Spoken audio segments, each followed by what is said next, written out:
sucking your own dick isn't gay. He goes, and then he said, but fucking your ass, fuck yourself in the ass, that's gay. That's gay.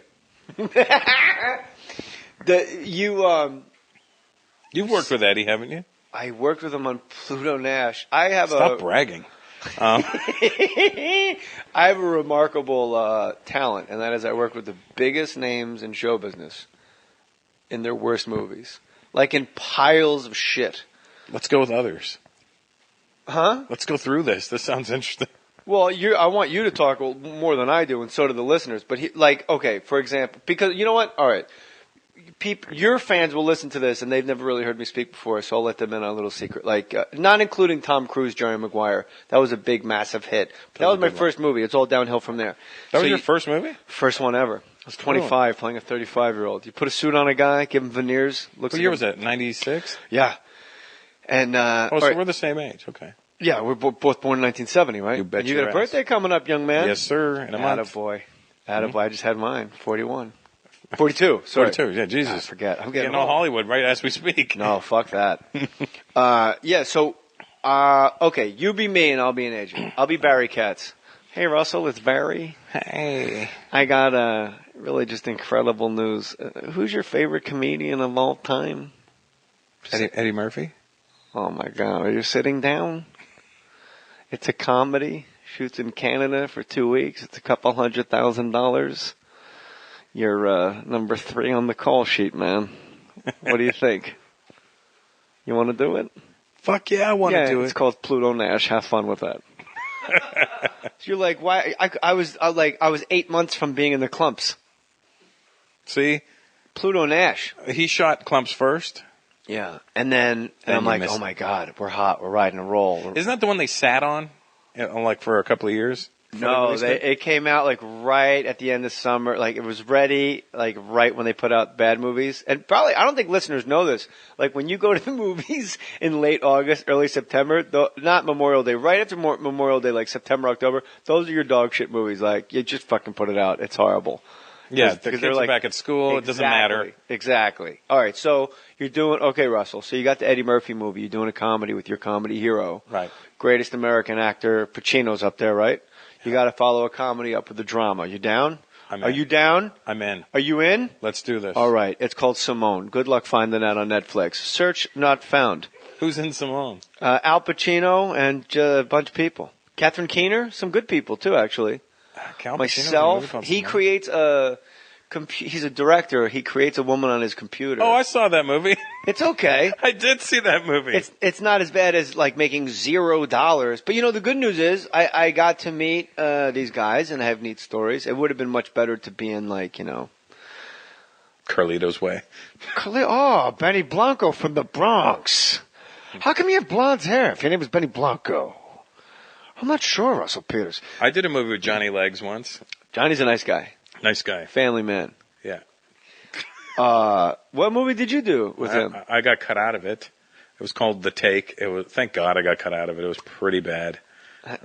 Why was it like? It's so funny because they cut me out of it, but then there's a scene where you hear my voice and I'm pointing at the screen. I played a doctor, and like I'm the doctor. He gets shot, and then I'm the one in the emergency room, and he gets dragged in, and like it's this real dramatic scene. An Indian doctor? How bizarre. Well, at least they didn't make him go, he got shot. You know, I got to be normal. That's probably why I haven't done any more movies, because I refuse to do that fucking voice. Yeah, you really probably, with your international heat, because you do have, like, ridiculous international pull. Like, if you were willing to be like, listen, Harold Kumar, I want to do my... You know, I'm not going to fucking embarrass all of us by doing the impression, that you probably would be like first up, like, we get Russell Peters. Yeah. Like he'll draw, you know, people love him in Malaysia even. Yeah, the way they call Cal Penn for those roles. And oh my God. Fucking Metro PCS guys. And those 2 Metro PCS douchebags. Dick and Talk, whatever the fuck they're called. I don't know who they are. Haven't you seen those commercials? No. I'm Tech, I'm Talk. This is Tech Talk with Tech and Talk. Oh, I have seen it. Why are so many Indians, and forgive me if this is completely racist. Buffoonerized? No, well, sure, because it's an easy target and they are peaceful people and don't fucking knock you out in the street when you mock them. That's why the blacks get a free pass, because they can fight. Yeah. But why are so many Indians in tech? Why are so many IT guys Indian? What is it I about don't the know. Indian mind that loves telling me how to work my laptop? Somebody broke it down to me once in that Sanskrit is very comparable to reading those whatever the fucking computer codes? Yeah, computer codes. There's something. That's either the most brilliant or most asinine thing I've ever heard There's in my life. something synonymous about the two. Are you good with computers? I'm horrible. Really? I'm an embarrassment to my people. I find that hard to believe. Well, as far as being computer illiterate goes, yeah. You performed in the United Kingdom, Russell Peters, this is, United States, Australia, Jordan, New Zealand, Ireland, Afghanistan, Sweden, South Africa, India, Norway, Oman, Lebanon, Trinidad, Hong Kong, Sri Lanka, France, United Arab Emirates, Bahrain, and Pakistan. Never been to Pakistan. All right. Like I said, Bahrain and Pittsburgh. And France. I've never been to France either. When are you going to spread your wings and leave the nest and go out and make something of yourself? I don't know. I'm working on this. I'm considering... I'm doing the Barclay Center in New York, in Brooklyn. That's where the Nets are calling home now. Yeah. That's hot stuff. November 10th. I'm the first comic in there. It's like Jay-Z, Barbra Streisand, and then me. Barbra Streisand's playing it? Yeah. Barbra Streisand in Brooklyn, that doesn't work. That's not good. Yeah, well, that's like going to be Brooklyn's going to shut down. That's going to be like Altamont. Like just because I got news for you. No gay guy in Manhattan's going out to fucking Brooklyn to see Babs. Yeah, but all the Jews will be there. The Jews will be there, yes, but it depends on the ticket because she's notoriously like a crazy ass high ticket price. Like $300. $3,000. Oh wow, that's for real. That's retarded. And like the gays in Chelsea are like, honey, please. I just saw Liza on Broadway, $100, but I'm not gonna. But mostly, Brooklyn, girlfriend, please. We're not going to Brooklyn. No, they'll come now because Brooklyn's the new gentrified spot. Russell, I swear to you, being from the East Coast, no one in Manhattan is going to Brooklyn unless a mob boss goes, we need to sit down and talk. We're not going to Brooklyn. I'm going to have all the people from Queens coming over. That's not a stretch for them. Yeah, Queens and Brooklyn. But it is Brooklyn, like Long Island. We'll be okay with some of the. Oh, you're going to sell it? Are you sold out already? Not yet. Close? No, not yet. How much? We're at maybe like 5,000 seats sold already. But still, I've never sold 5,000 seats in my life. That's incredible. This is great. It's kind of cool. It's really great. And I'm like, there's no jealousy, whatever, because you're funny and you're nice. Actually, I don't know if I'm jealous of any comic because it's like, I just wouldn't trade places with them because I just got my little niche, my Brea Improv niche, my Zanies in Knoxville. And I'm listening. You sell so many tickets. Do you think it's because the Indian population in everywhere, but also everyone that's sort of brown, like Sri Lankans? This list. Is it because finally they have a voice? It's not even just if you come to the show, you'll notice that other than England, where it's very brown, but that's because there's a huge Indian population there. If you come to any show in North America, you'll see that it's the most mixed audience you've ever seen in your life. Now, but 5 years ago, not so much. When you came on my radar, the general consensus was, who is this guy? How is he selling so many tickets? I've never even heard of him. And you were selling like ridiculous amounts of tickets. And you're funnier than most guys, but is it? I have this like fantasy where it's like the entire Indian population of Canada and anyone that's brown just goes, finally, one of us. At first it was like that, but now there's all the, like, it's kind of, when you're the first guy, you spawn all kinds of others. Yeah, like Sugar Sammy. And, yeah, other guys. Kevin Hart. Well, there's no Kevin Hart without. No, I'm just kidding. I was just going to say that because of your Indian comedy. I get it. There's black comedy. Well, I am the breeding ground for them. You're the beige before the black. It's true. You really are. Right before you get to black, you get to me. You're the gateway drug to full black. I'm the weed before you get to meth. So anybody out there that wants to go see a black comic, not so fast. Get yourself some Russell Peters first. You know, it's like when I'm like the go-between when a white girl is thinking about really disappointing her parents. Start with me, sweetheart, and if you like this, there's way more over there on the other side. You're in really good shape, which I don't know why I've always... Did you used to be heavy? No. I do fluctuate. You do really? I Because do. I picture you heavy, and then when you came through the gate, I was like, this guy's in great shape. He just walked up a tennis court. He's got his free Nike swag.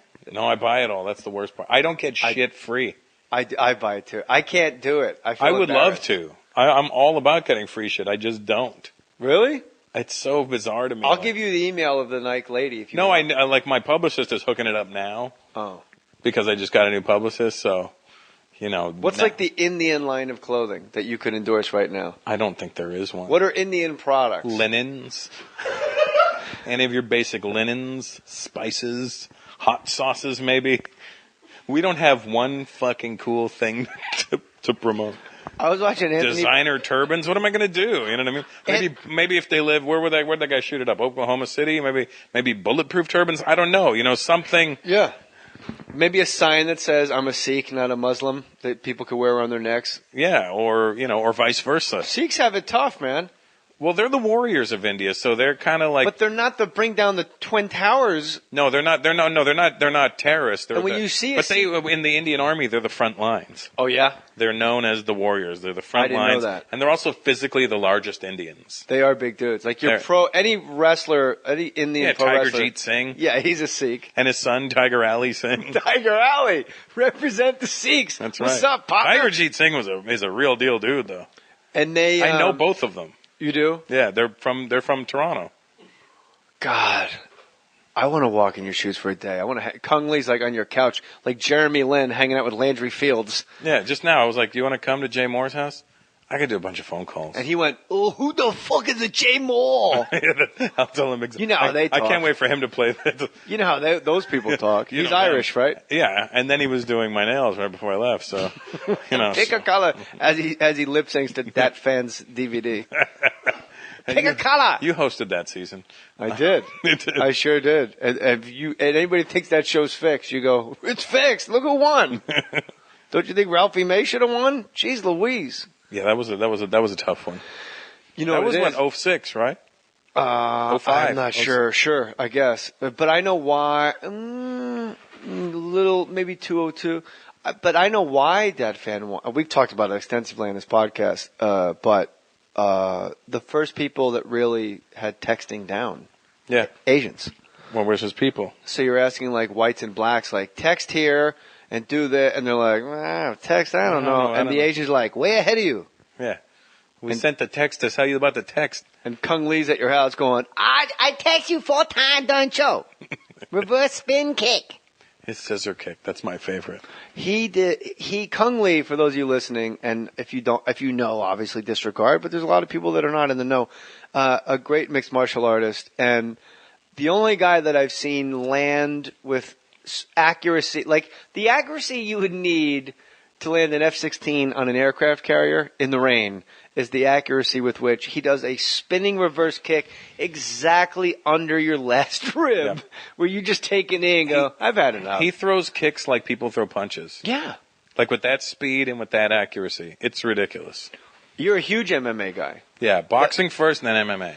Boxing first, really? I boxed amateur for 9 years, so. Wow. So that's always number one to me. Then I did jiu-jitsu for 3 years. But even though boxing there's just such shenanigans all the time? There's shenanigans entering the MMA world now, too. You see some of the decisions. But the minute you leave it up to Las Vegas judging, it just turns to shit. Just don't leave it to the judges. You can't, but it's inevitable. Are you excited for Dawson Ward? I'm going to Dawson Ward. Really? Yeah. Oh, that's in Oakland, right? Yeah, you coming? No. But, I didn't know anything about Bad Chad Dawson, but I've read, I've said it way too many times, a book, Fighter's Heart, where this guy goes and just learns jiu-jitsu. He goes to Thailand, Fair Tech Gym, and learns Muay Thai, and he's a Harvard graduate, just a big white guy. And then he winds up in Oakland with Virgil Hunter and Andre Ward, and like a whole chapter, like 100 pages of the book is just with these guys every day. And Andre Ward is just like this perfect fighter that's been brought along so perfectly. Yep. And he doesn't get in trouble. He doesn't cuss. He's a God Squad guy. I never trust those God Squad people. You don't? I'm not a religious guy at all. But why can't he be religious? You think behind closed doors he's just lighting his dick on fire? I don't know. It always raises a flag to me. Yeah. It's always like, what did you do that made you hide behind this now? It's interesting that's your take on it. Instead of like, why not, and why hiding behind it and not empowered by it? No, to me it always seems like it takes away accountability.